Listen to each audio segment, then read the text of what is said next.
أعوذ بالله السميع العليم من الشيطان الرجيم بسم الله الرحمن الرحيم الحمد لله ثم الصلاة والسلام أتمان الأكملان على حبيب المصطفى سيدنا ونبينا محمد صلوات الله وسلامه عليه وعلى آله وأصحابه ومن اهتدى بسنته إلى يوم الدين أما بعد رب اشرح لي صدري ويسر لي أمري واحلل عقدة من لساني يفقه قولي سبحانك لا علم لنا إلا ما علمتنا إنك أنت العليم الحكيم. Louange à Allah subhanahu wa ta'ala, maître du déterminisme universel et détenteur de toute majesté suprême. Puisse-t-il accorder l'abondance de sa grâce et de sa miséricorde à l'ensemble des prophètes et messagers véritablement envoyés par lui, et spécialement au prophète Muhammad sallallahu alayhi wa sallam, sur ses compagnons, sur sa famille et sur tous ceux-là qui les suivent dans la bonne direction jusqu'au jour de la rétribution. Après cela, je vous adresse la salutation des gens du paradis qui est Assalamu alaykum wa rahmatullahi wa barakatuh. Wa alaykum assalam wa rahmatullahi. Alhamdulillah, notre objectif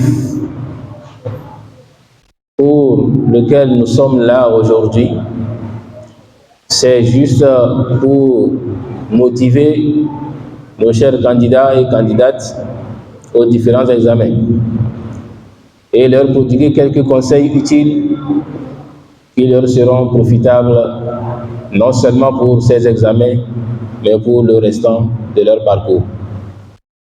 Nous sommes des musulmans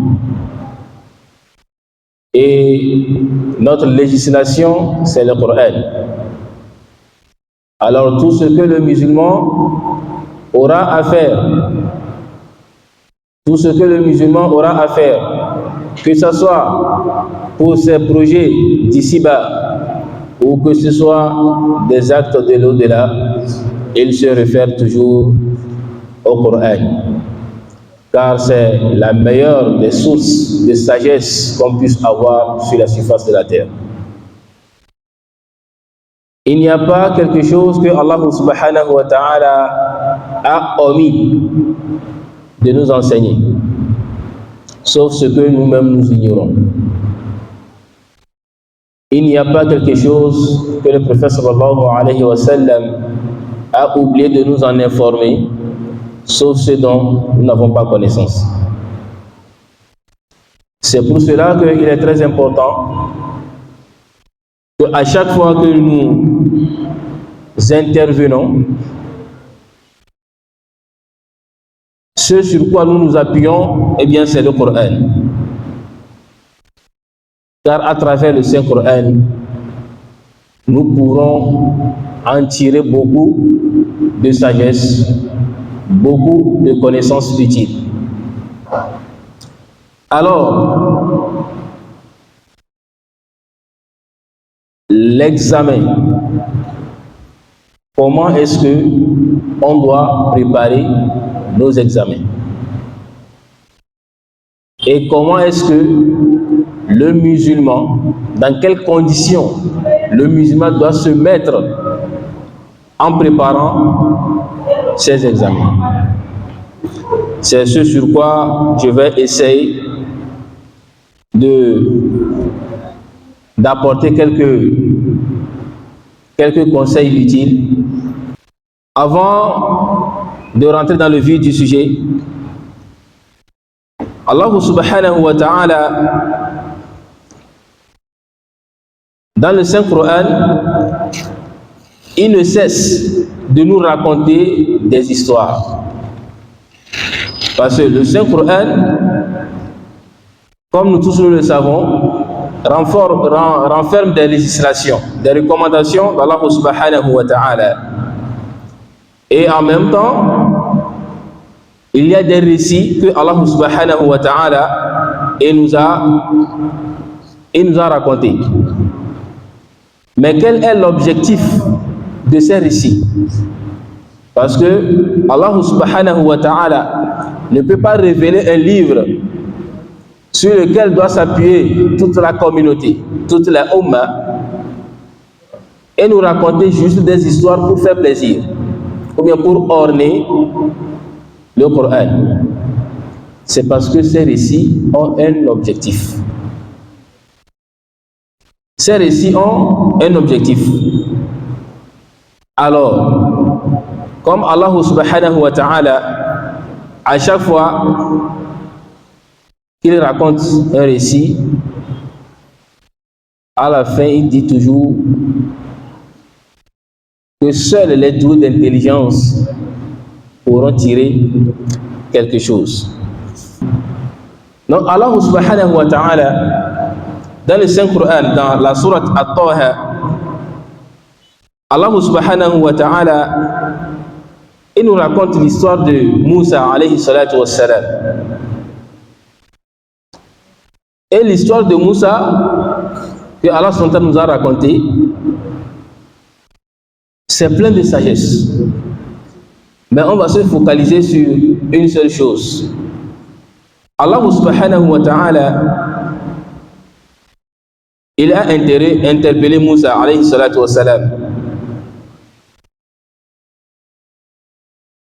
Allah subhanahu wa ta'ala nous dit dans le Saint-Coran, dans Surat At-Taha, il nous dit بعد أعوذ بالله من الشيطان الرجيم بسم الله الرحمن الرحيم فلما آتاها نودي يا موسى إنني أنا ربك فاخلع عليك إنك بالوادي المقدس طوى وأنا اخترتك فاستمع لما يوحى إنني أنا الله لا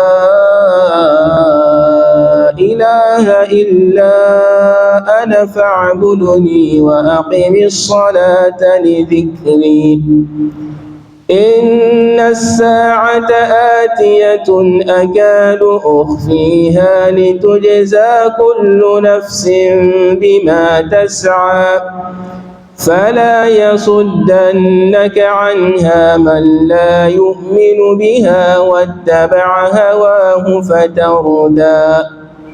Et la partie qui nous intéresse, وما تلك بيمينك يا موسى قال هي عصاي أتوكأ عليها وأهش بها على غنمي ولي فيها مآرب أخرى قال ألقها يا موسى فألقاها فإذا هي حية تسعى قال خذها ولا تخف سنعيدها سيرتها الأولى واضمم يدك إلى جناحك تخرج بيضاء من غير سوء آية أخرى.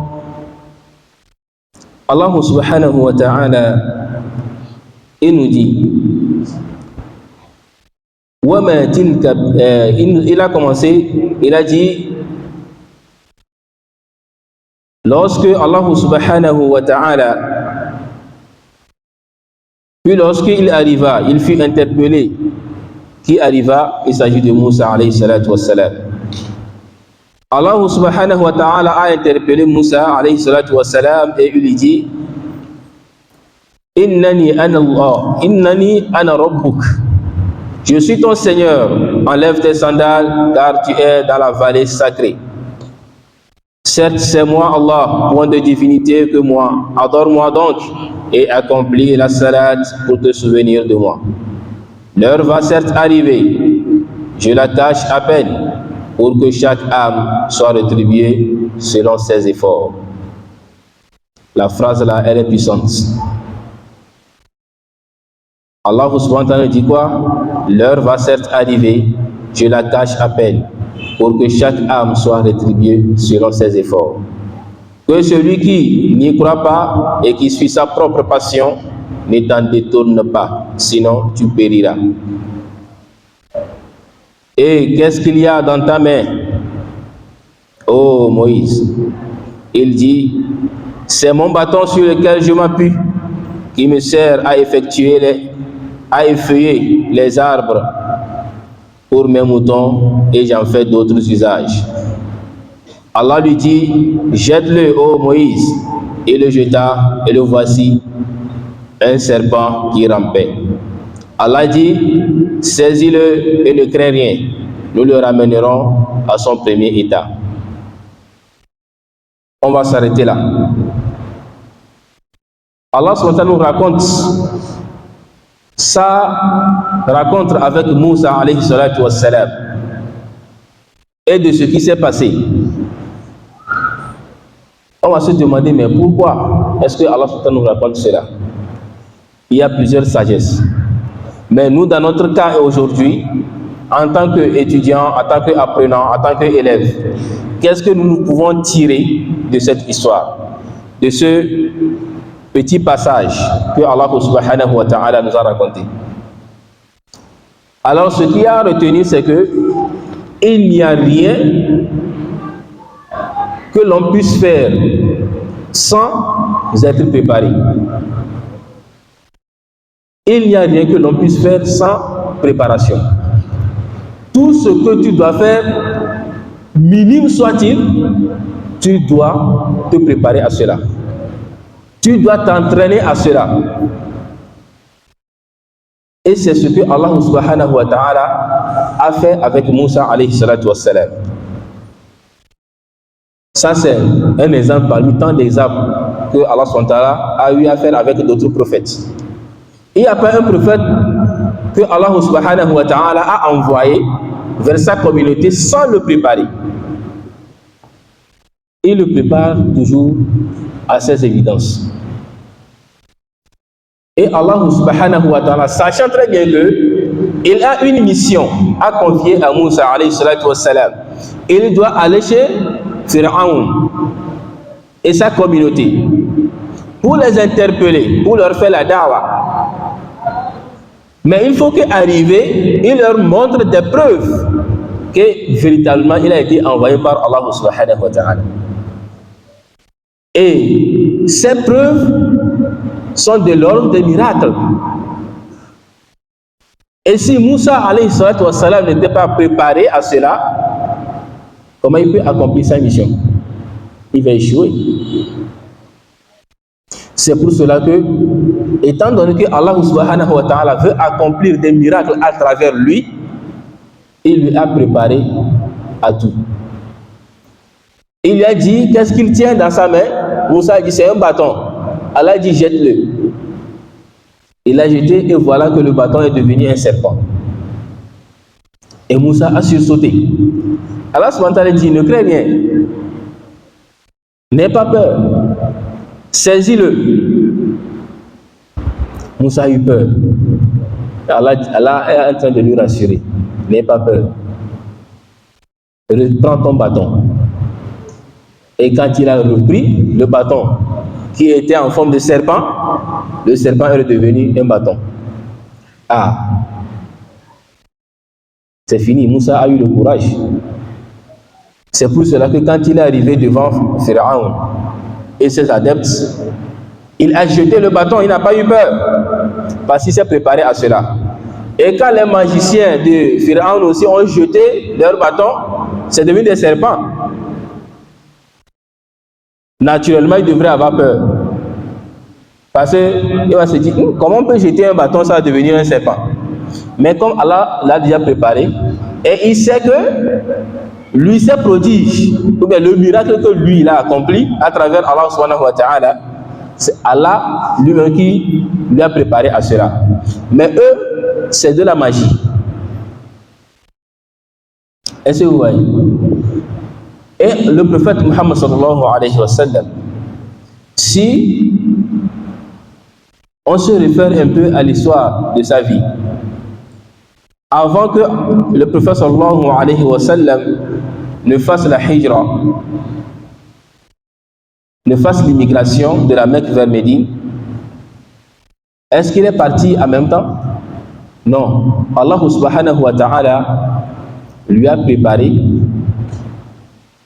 dans certaines conditions avant que Allah subhanahu wa ta'ala ne lui ordonne que maintenant tu es prêt, tu peux partir. Et étant donné que Allah subhanahu wa ta'ala l'a déjà préparé à cela, alors il est prêt à affronter toute difficulté qui se dressera devant lui au cours de l'immigration. Donc, tout ceci pour nous dire que Allah subhanahu wa ta'ala ne peut pas venir en aide à une personne si cette personne lui-même ne s'est pas mis en condition de faire quoi? D'atteindre son objectif. C'est pour cela que Allah subhanahu wa ta'ala dit dans le Saint-Coran: Inna Allah la yughayyiru ma biqawmin hatta yughayyiru ma bi anfusihim. Allah ne change pas l'état d'un peuple ou d'une communauté si ce peuple-là même ne change pas son état. Donc, avant de demander l'aide à Allah subhanahu wa ta'ala de t'aider à réussir à ton examen, il faut d'abord une préparation. Il faut d'abord l'effort. Il faut d'abord fournir des efforts avant d'attendre quoi? L'aide venant d'Allah subhanahu wa ta'ala. Et comme le dirait Voltaire, il dit: le succès se repose sur 3 facteurs: le travail, le talent et la chance. La chance étant par essence aléatoire, et le talent plus ou moins héréditaire, alors le seul facteur sur lequel l'on peut travailler, l'on peut changer quelque chose, c'est le travail. Et si tu travailles dur, alors tu peux au moins mettre le talent de ton côté. Et par conséquent, tu peux attirer la chance. La chance, elle est aléatoire. C'est pour cela que, avant d'attendre une opportunité, il faut se préparer. La préparation qui raconte une bonne préparation, qui raconte l'opportunité, devient une chance. Est-ce que vous avez compris cette phrase? Une bonne préparation qui raconte une opportunité devient une chance. C'est-à-dire que si tu t'es bien préparé pour ton examen et que tu arrives à l'examen, l'épreuve qu'on te soumet, tu vois que, alhamdulillah, ce que tu as appris, c'est ça qui est venu. Les épreuves que tu as eu à traiter, masha'Allah, il y a des exercices qui sont sortis dedans. Donc, ta préparation a rencontré quoi? Une opportunité. Et si tu arrives à t'en sortir, alors c'est la chance. Est-ce que vous voyez? Donc, il faut se préparer en attendant l'opportunité. Et c'est cette opportunité qui va occasionner la chance. Et parmi les préparatifs, il y a 2 étapes. Il y a 2 étapes. D'abord, la préparation physique. La préparation physique et la préparation spirituelle. C'est les 2 étapes. La préparation physique et la préparation spirituelle. L'un ne va sans l'autre. La préparation physique consiste d'abord à bien s'organiser, c'est-à-dire une bonne organisation. La bonne organisation, c'est de bien gérer son temps. Bien gérer son temps. Savoir à quel moment faire ceci et à quel moment faire cela. Toute chose que tu devrais faire, c'est que c'est bien planifié d'avance. Il ne faut pas faire les choses juste parce que bon, voilà, c'est venu quoi, tu le fais. Non. On ne fait pas les choses à l'improviste. Tu sais que quand tu te réveilles le matin, après la prière de Fajr, voilà, tu as 1 heure de temps pour faire ceci. Après ça, tu as 2 heures de temps pour faire cela. Après ça, tu as telle activité à faire. Tout est bien planifié. Ta journée est bien organisée. Donc, il faut une bonne organisation de son temps. Bien gérer son temps. Ça, c'est la première des choses. La deuxième des choses, il faut bien se nourrir. Quelqu'un va dire, ah, est-ce que ça là c'est une préparation? Oui, c'est important. De savoir quoi manger et quand manger. Il ne faut pas manger à tout bout de champ. Il faut savoir quand manger et quoi manger. Tu vas manger certains aliments qui vont te créer la constipation. Tu vas te mettre devant ton cahier pour apprendre, tu ne peux pas. Tu seras déboussolé, tu seras déconcentré parce que tu es constipé, tu ne te sens pas à l'aise. Alors il faut savoir ce que tu manges et que cela ne te crée pas de malaise. Comme il y a certaines personnes, si dès la matinée la personne consomme quelque chose qui contient de l'huile, c'est que cette journée-là est gâtée. Il va dormir toute la journée. Il serait fatigué. Quelqu'un, lui, il ne peut pas consommer ce qui est sucré. Quand il consomme quelque chose qui est sucré, ça lui crée la fatigue. Ça lui donne la fatigue. Comme par exemple moi, le matin, si je prends en même temps quelque chose qui est sucré, c'est que c'est fini. Hein? Chaque fois, tout ce que je vais faire, c'est que je ne vais pas me sentir à l'aise. À moins que je fais du sport avant de prendre ça. Là, ça peut passer. Mais si dès le matin, sans transpirer, je prends quelque chose de sucré, c'est fini. C'est comme si j'ai fait un travail dur. Je me sens tout le temps fatigué. Donc, il faut savoir ce que tu dois manger pour être à l'aise dans ta peau. Ça, c'est la deuxième des choses. La troisième des choses, il faut bien choisir ses moments. Il y a d'autres personnes, c'est la nuit, ils sont tranquilles pour bien bosser. Il y a d'autres, c'est dans la journée. Il y a d'autres, c'est dans l'après-midi. Alors tu choisis bien ton temps. Tu choisis bien ton temps. À quel moment tu es productif? À quel moment tu es productif? Il faut le savoir. Il y a d'autres personnes, s'ils vont à l'école, tout ce que le professeur fait là, c'est zéro, hein, et ils ne comprennent rien. Donc il est obligé de tout noter. Il est obligé de tout noter. Et c'est dans la nuit, lui, il est tranquille, son cerveau arrive à bien travailler. Il y a quelqu'un, lui, qui va travailler la nuit. Il va somnoler. Tout ce qu'il va faire là, c'est qu'il ne serait pas concentré. Il va apprendre toute la nuit, mais c'est zéro. Mais dans la journée, il est à l'aise. C'est pour cela que vous allez voir certaines personnes, dans la journée, ils dorment beaucoup. C'est parce que c'est comme ça que son organisme est programmé. Nous n'avons pas la même manière, le même fonctionnement de notre organisme. Non. Nous sommes différents. Donc toi, c'est pas parce qu'on dit que c'est la nuit qu'il est bon d'apprendre. Donc toi, tu réserves tout pour la nuit. Non. Est-ce que toi, personnellement, est-ce que la nuit tu es productif? Il faut d'abord connaître ça. Ou bien c'est dans la journée, mais tu es productif.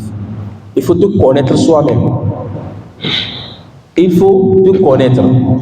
Et quand tu te connais, eh bien, tu sauras à quel moment tu dois planifier tes tâches. Et dans la planification des tâches, il faut faire la différence entre apprendre et réviser. Tu veux apprendre, alors tu apprends ce que tu ne maîtrises pas. Tu apprends pour combler les lacunes dans les matières que tu ne maîtrises pas. Et la révision, c'est ce que tu as déjà appris et que tu veux remémorer cela pour voir si tu as toujours cela en mémoire. Donc il ne faut pas mélanger les choses. Un temps pour apprendre, un temps pour réviser. Un temps pour apprendre, un temps pour réviser. Il ne faut pas mélanger les choses. Et en tant qu'un bon musulman, on doit être bien organisé. Parce que Allah subhanahu wa ta'ala lui-même, il a déjà organisé notre journée. Et la manière dont Allah subhanahu wa ta'ala a réparti les heures de la prière dans la journée, si on arrive à prier à l'heure, cela crée un réflexe automatique en nous. Le réflexe de faire quoi? De bien planifier les choses. Le sens, ça développe le sens de l'organisation. Donc quand tu vois quelqu'un qui bâcle ses prières, il prie quand il veut, il fait... Cette personne n'a pas le sens de l'organisation. Mais quelqu'un qui arrive à respecter les 5 prières à l'heure, cette personne va développer le sens d'organisation et en chaque chose, cela va se refléter. Cela va se refléter dans sa vie. Donc toutes les adorations que nous faisons ont leur avantage spirituel, physique et intellectuel. Toutes les adorations que nous faisons. Donc, en tant qu'un bon musulman ou musulmane, il faut bien planifier les tâches. Ceci, je vais le faire après Fajr. Ceci, je vais le faire après Zuhur. Ceci, je vais le faire avant, juste quelques minutes avant Asr. Donc, tu planifies les tâches selon tes disponibilités. Et il ne faut pas se surcharger. Il ne faut pas se surcharger. Et ce n'est pas parce que nous sommes à l'approche de l'examen et c'est en ce moment que vous allez commencer à vous doper avec des excitants. Café par ici, des tisanes par là, des thés, des quoi? Non. Parce que cela crée une fatigue intellectuelle. Ceux qui prennent le café, c'est pour faire des travaux difficiles. Si tu veux faire un travail difficile, c'est à ce moment qu'on prend du café pour se booster. Mais ce n'est pas au moment où tu veux faire un travail intellectuel qu'il faut prendre du café. Là, tu vas fatiguer le cerveau. Parce que ça stimule le cerveau. Vous voyez, ça stimule le cerveau. Mon ami, tu m'as triché, c'est pas ça. Tu m'as dit 50 et maintenant tu me dis 15. Subhanallah. Donc, je disais, la préparation, ça c'est la première des choses. La préparation physique, ça consiste à faire quoi? À bien manger. Savoir quoi manger pour ne pas être constipé. Savoir quoi manger pour ne pas se créer des malaises. Deuxième des choses, bien se reposer. C'est très important. C'est pour cela, c'est dans la sunna du prophète sallallahu alayhi wa sallam de faire la sieste. Est-ce que vous le savez? La sieste, c'est la sunna du prophète sallallahu alayhi wa sallam. Le prophète sallallahu alayhi wa sallam ne manque jamais de faire la sieste. Même s'il est sur le champ de la bataille, il a toujours un temps pour se reposer. Même si ce n'est pas pour dormir, il a un temps pour rester calme. Il a un temps pour rester calme. Avant Zuhur ou bien après Zuhur. Donc il faut se reposer. L'organisme a besoin du repos. et bien gérer son temps. Il ne faut pas perdre son temps dans les futilités. Comme le dit Ibn al-Qayyim, la perte du temps est pire que la mort. La perte du temps est pire que la mort.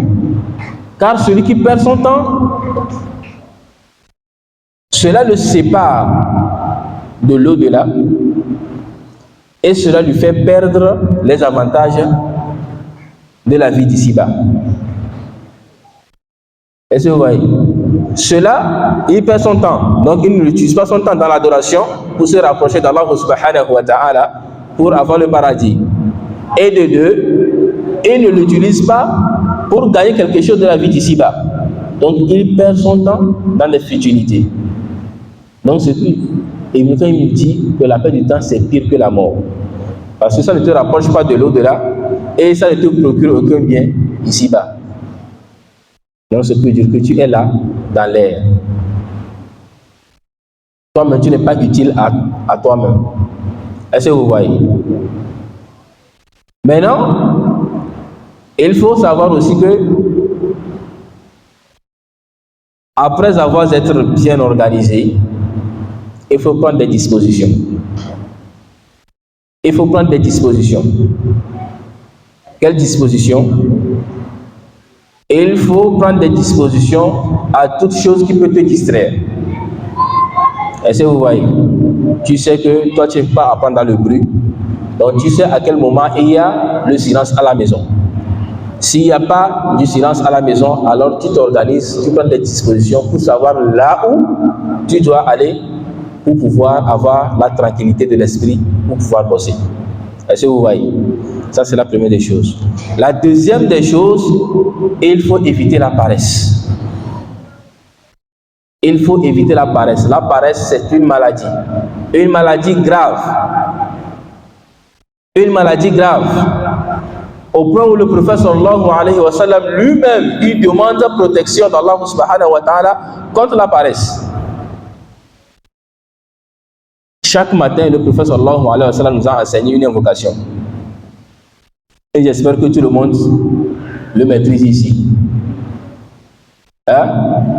Les invocations du matin et du soir que le prophète sallallahu alayhi wa sallam nous a enseigné. Parmi ces invocations, il y a une invocation pour demander à Allah de nous protéger, de nous préserver de la paresse. Et ça, toute personne doit le connaître. Toute personne doit le connaître. Allahumma inni a'udhu bika min al-kasali wa su'il kibar. Et dans une autre invocation, Allahumma inni a'udhu bika min al-ajizi wal kasali. Allah, je te demande refuge, je te demande la protection contre l'incapacité et la paresse. Je te demande protection contre l'incapacité et la paresse. Parce que la paresse, c'est une maladie. Si la paresse se saisit de toi, tu serais faible dans tes adorations. Et Shaitan va profiter de cela pour faire quoi? Pour te détourner. Il va te pousser vers des passions. Tu vas suivre ta passion. Et tu vas délaisser ce qui te serait utile dans l'au-delà et ce qui te serait utile ici-bas. Cela ne va pas te profiter à faire quoi? À chercher ni l'argent, ni la connaissance. Et cela ne va pas t'avantager dans tes adorations. Quand tu vas te lever, même quand Allah subhanahu wa ta'ala, il parle de la paresse, il a nommé la paresse dans le Saint-Coran, il a attribué aux hypocrites. Donc, si tu es quelqu'un de paresseux, ou quelqu'un de paresseuse, chaque fois tu paresses, alors il faut savoir que tu vas tomber dans l'hypocrisie. Alors que Allah subhanahu nous dit quoi? Inna fi darkil asfali minan nar. Inna al-munafiqina fi darkil asfali minan nar. Au jour de la résurrection, ceux qui seront au plus bas de l'enfer sont les hypocrites. Et Allah subhanahu wa ta'ala, quand il nous décrit les hypocrites, il nous dit quoi? Wa idha qamu ila salat qamu kusala yura'una an-nas. Lorsque les hypocrites se lèvent pour la prière, ils se lèvent étant paresseux, étant lourds. Est-ce que vous voyez? Donc, la paresse, c'est une caractéristique des hypocrites, qu'Allah nous en préserve. Donc, il faut invoquer Allah de faire quoi? De nous en préserver. Est-ce que vous voyez? Et la quatrième des choses, c'est d'éviter de trop manger. Éviter de trop manger. Le prophète sallallahu alayhi wa sallam nous dit, le fils d'Adam ne remplit pas un récipient plus mauvais que son estomac. Le fils d'Adam, l'être humain, ne remplit pas un récipient plus mauvais que son estomac. Alors, si vous voulez manger, mangez en divisant votre estomac en 3 parties. Une partie pour le manger, une partie pour l'eau et une partie pour l'air, pour pouvoir respirer. Donc, si tu manges et qu'en mangeant, tu sais que à cette limite, si tu prends de l'eau, c'est que rien ne peut plus rentrer, alors arrête de manger. Il ne faut pas forcément attendre que le ventre soit bien gonflé. Est-ce que vous voyez? Il ne faut pas attendre que le ventre soit bien gonflé. Quand tu manges, tu sais que là où c'est arrivé, là, si je prends de l'eau, là, c'est fini, je ne peux plus rien manger. Alors arrête de manger. Parce que si tu manges jusqu'à ce que tu n'arrives plus à respirer, tu commences par respirer par la bouche, là, c'est que c'est grave. Là, c'est que c'est grave. Et vous savez les conséquences de trop manger. Par ce hadith, les savants disent, d'abord, Luqman, le sage, Allah SWT nous a parlé de son histoire dans le Saint-Coran, Surat Luqman, n'est-ce pas? Et on a vu que dans la Surat Luqman, il a prodigué beaucoup de conseils à son fils. Dans l'un de ses conseils, il dit, oh mon fils, évite de trop manger, car le fait de trop manger affaiblit la raison et émousse la réflexion. C'est-à-dire que lorsque tu manges de trop, tu ne peux plus raisonner normalement. Ça affaiblit le raisonnement. Tu ne peux plus réfléchir comme il le faut. Et il faut vous-même faire l'expérience. Vous allez voir que ceux qui parlent de trop pour faire rire aux gens, c'est quand il finit de manger, c'est quand il est rassasié que les blagues sortent de sa bouche. Mais quand il a fait là, c'est que tout ce qu'il dit là, c'est utile. Il dit des choses sensées quand il a faim. C'est-à-dire, quand il veut parler, il dit, soit il parle pour dire quelque chose d'important, soit il se tait, parce qu'il a faim. Mais quand il finit de manger, c'est fini. C'est qu'il ne peut plus s'empêcher de parler. En fait, ça ne dépend pas de lui. C'est les conséquences de l'affaiblissement de son raisonnement. Et quand tu es trop rassasié, quand tu veux travailler, tu veux faire un travail intellectuel, tu ne peux plus. Est-ce que vous voyez? Quelqu'un m'a dit que non, moi c'est quand moi je mange bien là que j'arrive à bosser. Hein. Non, bosser, ça veut dire mémoriser, rester là à lire là, pour dire que tu es en train de mémoriser là, ça c'est autre chose. Et bosser pour comprendre aussi, c'est autre chose. Est-ce que vous voyez? Donc il faut faire la part des choses. Le musulman ne doit rien faire au hasard. Le prophète sallallahu alayhi wa sallam a tout enseigné. Est-ce que vous voyez? Donc évitez de trop manger, car cela va affaiblir votre raisonnement et va ralentir votre réflexion. Est-ce que vous voyez? Et de deux, évitez de perdre trop le temps. Et demandez à Allah subhanahu wa ta'ala de vous préserver de quoi? De la paresse. Est-ce que vous voyez? Maintenant, ça c'est ce qui concerne la préparation physique. Maintenant, on va aller sur la préparation spirituelle. Il faut savoir que tout ce que le musulman va faire,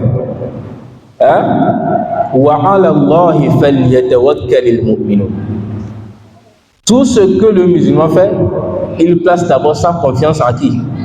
En Allah subhanahu wa ta'ala. Ton intelligence ne va pas te servir si Allah subhanahu wa ta'ala ne le permet pas. Tu peux être malin n'importe comment. Tu peux avoir toutes les stratégies possibles. Mais si Allah subhanahu wa ta'ala n'a pas décidé de la finalité, tu peux faire tout, mais tu ne peux pas atteindre ton objectif. Alors la première des choses, avant de bosser même, avant de bosser, quand tu te places à table, tu te mets à table avant d'apprendre. Invoque Allah subhanahu wa ta'ala. Invoque Allah subhanahu wa ta'ala avant de commencer par bosser. Parce que ce que tu veux apprendre là, c'est Allah subhanahu wa ta'ala qui va t'accorder la compréhension. C'est Allah qui va t'accorder l'intelligence pour comprendre ce que tu veux apprendre. Et c'est Allah qui va renforcer ta mémoire pour pouvoir retenir ce que tu apprends. Alors ne te dis pas que non, quand je lis une fois là, c'est fini, ça reste. Allah peut t'éprouver. Ta mémoire, c'est Allah qui le détient. Alors à chaque fois que tu te mets à table avant d'apprendre, invoque Allah subhanahu wa ta'ala. Le prophète sallallahu alayhi wa sallam nous a enseigné plusieurs invocations. Et Allah lui-même a recommandé au prophète sallallahu alayhi wa sallam de l'invoquer. En disant quoi? Faqul rabbi zidni ilma. Allah recommande au prophète sallallahu alayhi wa sallam. Dis, oh Allah, mon Seigneur, zidni ilma, ajoute-moi de la connaissance. Est-ce que vous voyez? Ça c'est au prophète sallallahu alayhi wa sallam. Alors que dans Surat Al-A'la, quand l'ange Jibril alayhi salatu wa sallam vient réciter le Coran au prophète sallallahu alayhi wa sallam, il s'empresse de réciter. Et Allah subhanahu wa ta'ala lui a dit, pourquoi tu t'empresses? C'est nous quri'uka fala tansa. C'est nous qui allons te le faciliter. Nous allons le rassembler dans ton cœur. Tu ne vas jamais l'oublier. Est-ce que vous voyez? Mais Allah subhanahu wa ta'ala lui a demandé quoi? Dis, Allah, mon Seigneur, ajoute-moi de la connaissance. Alors aussi, c'est un ordre aussi pour nous. De demander à Allah subhanahu wa ta'ala de nous ajouter de la connaissance. Donc avant d'apprendre, tu es à table. La première des choses, c'est de dire, Allah, voilà, je me mets à table, c'est pour apprendre. Et personne ne peut me faciliter ce que je veux apprendre si ce n'est toi. Alors, Rabbi, zidni ilma, ajoute-moi de la connaissance. Allahumma inni asalka ilman nafi'an. Je te demande une science utile. Allahumma la sahlan illa ma ja'altahu sahla wa anta taj'alul hazna idha shi'ta sahla. Allah, je te demande, la sahla, il n'y a pas de chose facile si ce n'est ce que tu as facilité. Il n'y a pas de chose facile sauf ce que tu as rendu facile. Et rien ne serait facile que ce que tu as rendu facile. Toute chose difficile, c'est toi qui le rends facile. Est-ce que vous voyez? Donc c'est une invocation que tout le monde doit maîtriser. Allahumma la sahla illa ma ja'altahu sahla wa anta taj'alul hazna idha shi'ta sahla. Tu rends facile ce qui est difficile. Et tu rends difficile, facile, voilà ce qui est difficile. Et il n'y a rien qui serait facile si ce n'est ce que tu as rendu facile. Donc tu demandes à Allah subhanahu wa ta'ala de te faciliter cela. Est-ce que vous voyez? Donc voilà les invocations utiles qu'il faut utiliser. Et il y a une autre invocation aussi dans Surat Al-Baqarah que Allah subhanahu wa ta'ala nous a dit, Subhanak. Ça c'est l'invocation des anges. Subhanaka la ilma lana illa ma 'allamtana. Il n'y a pas de science que ce que toi-même tu as enseigné. Est-ce que vous voyez? Donc c'est important que tout le monde connaisse ces invocations-là. Donc avant d'apprendre tes invocations et avant de bosser, avant de bosser tes cours, alors assois-toi tranquillement et invoque d'abord l'assistance d'Allah subhanahu wa ta'ala.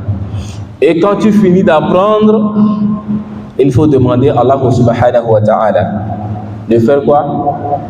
De renforcer ta mémoire pour que ce que tu as appris, tu ne l'oublies pas.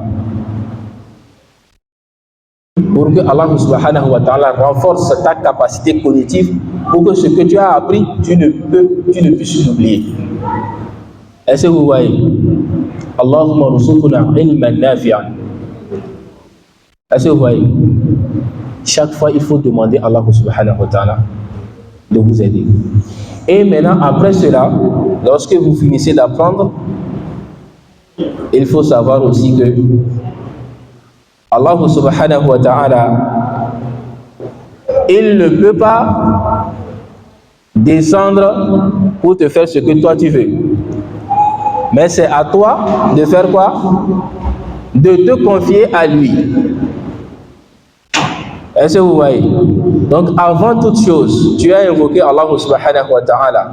Mais n'oublie pas, après chaque prière, il faut toujours faire quoi? Dire à Allah subhanahu wa ta'ala tes besoins. Cet examen, tu as un objectif. Et wa ma tawfiqi illa billah. Il n'y a pas de réussite si ce n'est pas Allah subhanahu wa ta'ala. Alors ta réussite dépendra d'Allah subhanahu wa ta'ala. Tout ce que tu es en train de faire, ce n'est que les causes. Et ces causes, c'est Allah qui mettra les effets dedans. Et pour que Allah subhanahu wa ta'ala puisse bénir ce que tu fais, ton apprentissage, pour que Allah subhanahu wa ta'ala puisse bénir cela, il faut éviter les péchés. Il faut éviter les péchés. Parce que les péchés noircissent le cœur. Et le siège du raisonnement et de l'intelligence, ce n'est pas dans le cerveau, c'est dans le cœur. Et si le cœur n'est pas illuminé par une lumière divine, ça fait quoi? Ça salit le raisonnement. Tu ne peux pas avoir un bon raisonnement. C'est pour cela Allah subhanahu wa ta'ala lui-même dit quoi? Ittaqullaha wa yu'allimukumullah. Si vous craignez Allah subhanahu wa ta'ala, Allah subhanahu wa ta'ala vous enseignera. Donc la crainte d'Allah subhanahu wa ta'ala. Évitez les péchés. Toutes sortes de péchés. Les péchés des yeux, de la langue, des membres. Il faut éviter ces péchés. Et Allah subhanahu wa ta'ala purifiera ton cœur et t'accordera un bon raisonnement. Tu vas lire une phrase et Allah va te donner plusieurs compréhensions. Ce que le professeur n'a même pas expliqué, Allah va te le faire comprendre. Parce que quoi? Tu t'es mis dans une bonne disposition. Tu t'es mis dans une bonne disposition. Et lorsque tu arrives à éviter les péchés, souvent quand les examens s'approchent, les gens cherchent des secrets. Que il faut faire ceci, ça va te faciliter de réussir. Ça va t'accorder la chance. Ça va te faire ci, ça va te faire ci. Il n'y a pas de réussite si ce n'est pas Allah subhanahu wa ta'ala. Toute réussite vient d'Allah. Wa ma tawfiqi illa billah. Alors si tu sais que ta réussite provient d'Allah subhanahu wa ta'ala, alors il faut faire ce que Allah subhanahu wa ta'ala aime. Il ne faut pas le désobéir. Et ensuite chercher de l'aide auprès de lui. Est-ce que vous comprenez? Et lorsque tu as mis tout ton examen dans la main d'Allah subhanahu wa ta'ala, toi tu essaies de faire les causes. Et tu demandes à tes parents de prier pour toi. Parce que l'invocation des parents, mustajab. Demande aux parents de prier pour toi, pour que Allah subhanahu wa ta'ala te facilite cela. Est-ce que vous comprenez? Et il ne faut pas compter sur de la tricherie. Le musulman ne triche pas. Comme le prophète sallallahu alayhi wa sallam nous dit, Man ghashana falaysa minna. Celui qui nous triche, ou bien celui qui fait de la tricherie, ne fait pas partie de ma communauté. Donc la tricherie, c'est haram, c'est interdit. C'est pour cela qu'il faut se confier à Allah subhanahu wa ta'ala.